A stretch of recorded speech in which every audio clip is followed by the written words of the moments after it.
ప్రస్తుతం మనం కొత్తపేట శ్రీ భక్తాంజనేయ స్వామి వారి దేవాలయంలో ఉన్నాను.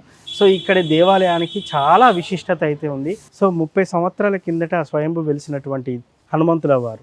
సో ఇక్కడ విశిష్టత ఏంటంటే ఇక్కడికి వచ్చి కనుక మనం ఏదైనా కోరిక కోరుకుంటే ఖచ్చితంగా ఆ కోరిక త్వరగా నెరవేరుతుందని చెప్పేసి ఇక్కడ ఉన్నటువంటి గురువుగారు కూచి రాజేశ్వర శర్మ గారు అదేవిధంగా భక్తులు కూడా చెప్పడం అయితే జరిగింది.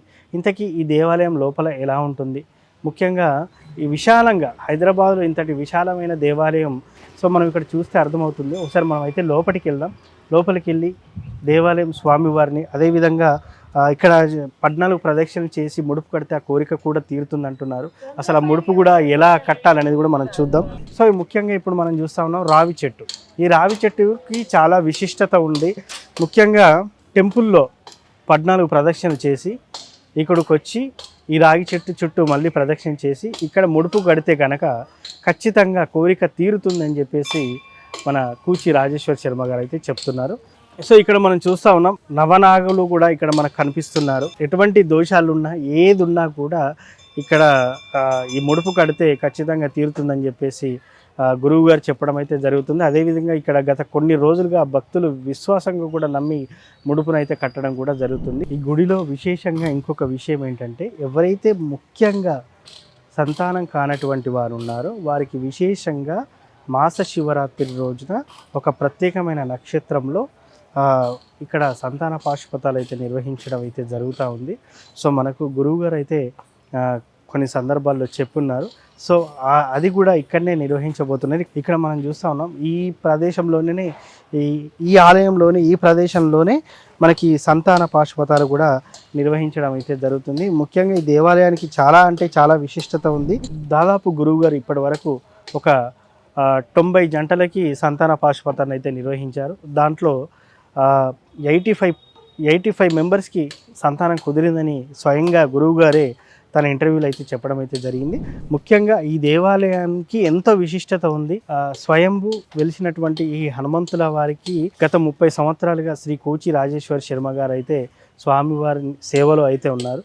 సో ఇంకా ఈ స్వామివారి మహిమలు ఏంటి, ఈ స్వామివారి విశిష్టత ఏంటి, నిజంగా 30 సంవత్సరాలుగా స్వామివారు ఆయనతో సేవ చేయించుకుంటున్నారు. సో మిగతా విషయాలు మనం తెలుసుకుందాం. ఏంటి ఈ గుడి యొక్క విశిష్టత ఏంటి, ఈ గుడిలోనే సంతాన పాశుపతం ఎందుకు చేయాలి మనం తెలుసుకుందాం. ముఖ్యంగా ఇక్కడ హనుమంతుల వారిని కూడా నేను మీకు చూపిస్తాను. బాల హనుమాన్గా చెప్పుకుంటారు. సో ఇక్కడ మనం చూస్తాం. అదేవిధంగా విశేషమైన హారతి కూడా ఉంటుంది. ఆ హారతిని కూడా నేను మీకు చూపిస్తాను.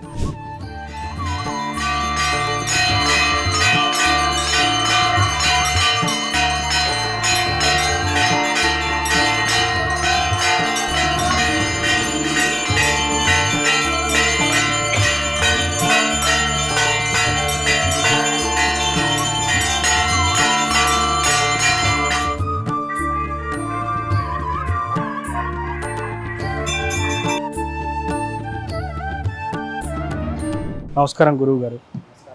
సో మనం భక్తాంజనేయ స్వామివారి ఆలయంలో ఉన్నాం. గురువు గారితో మాట్లాడే ప్రయత్నం చేద్దాం. ముఖ్యంగా ఈ గుడి యొక్క విశిష్టత ఏంటి, 30 సంవత్సరాలుగా స్వామివారికి సేవలు అందిస్తున్న గురువు గారు.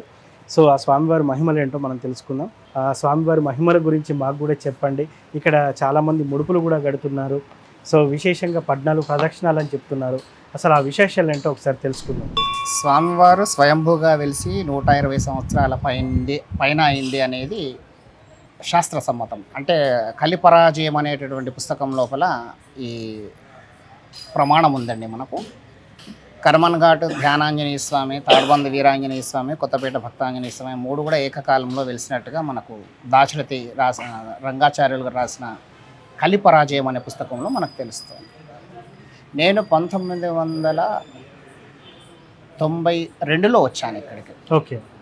ఇంకా అప్పటి నుంచి స్వామివారి సేవలో అర్చకత్వం చేస్తూ, అలాగే నేను కాలేజీలో లెక్చరర్గా కూడా చేశానండి. దాదాపుగా 18 సంవత్సరాలు లెక్చరర్గా కూడా చేశాను. తర్వాత స్వామివారి సేవకి పూర్తిగా ఇక్కడే అంకితం అయిపోయాను.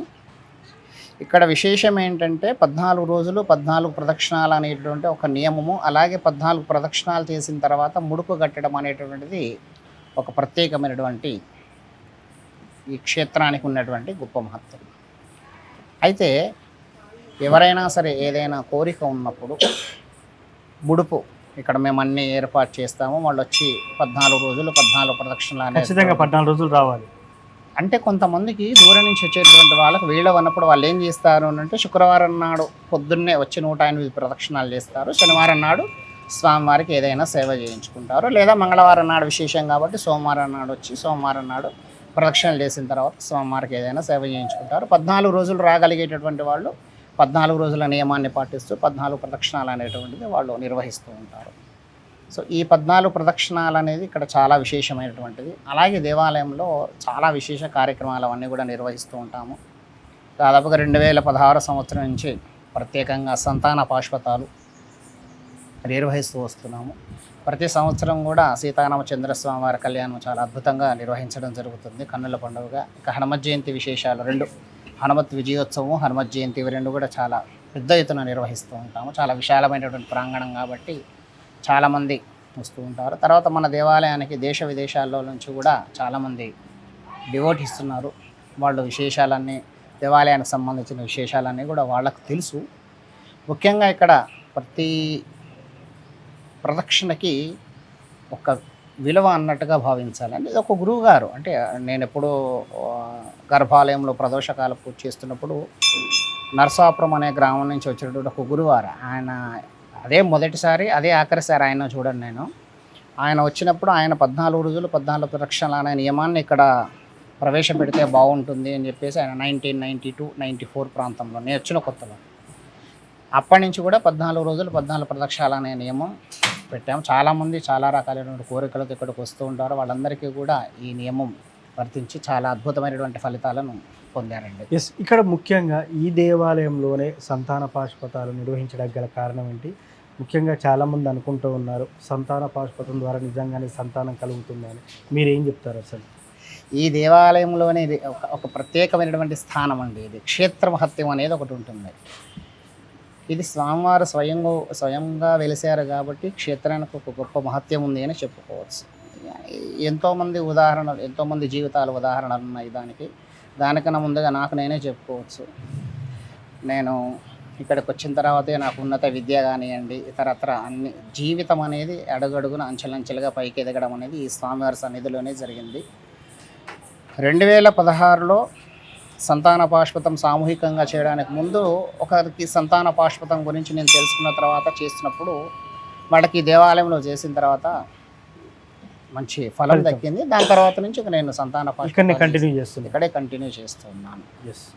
సో ముఖ్యంగా సంతాన పాశుపతానికి వచ్చేవారు ముఖ్యంగా వాళ్ళు ఏం తీసుకురావాల్సిన అవసరం లేదు, ఏం లేదు.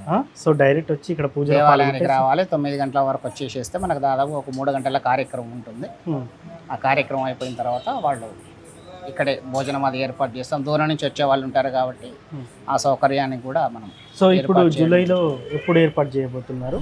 మాస శివరాత్రి, నిజ జ్యేష్ఠ మాసంలో మనకు మాస శివరాత్రి 12 తారీఖు జూలై 12 ఆదివారం వస్తుందండి. ఆ రోజు మన దేవాలయంలో మనం సంతాన పాశుపతాన్ని నిర్వహించేటటువంటి ఆలోచన ఉంది. ఎవరైనా కనుక ఈ సంతాన పాశుపతాన్ని చేయించుకోవాలనేటువంటి ఉద్దేశం ఉన్న వాళ్ళు ఎవరైనా కూడా మనకు స్క్రీన్ మీద కనబడుతున్నటువంటి నంబర్లని మీరు సంప్రదించి వివరాలన్నీ కూడా తెలుసుకోవచ్చండి. ఆ రోజు ఉదయం 9 గంటలకి పాశుపత కార్యక్రమం ప్రారంభమవుతుంది. దాదాపుగా 3 గంటల పాటు కార్యక్రమం కొనసాగుతుంది. తర్వాత పాశుపతం పూర్తవుతుంది.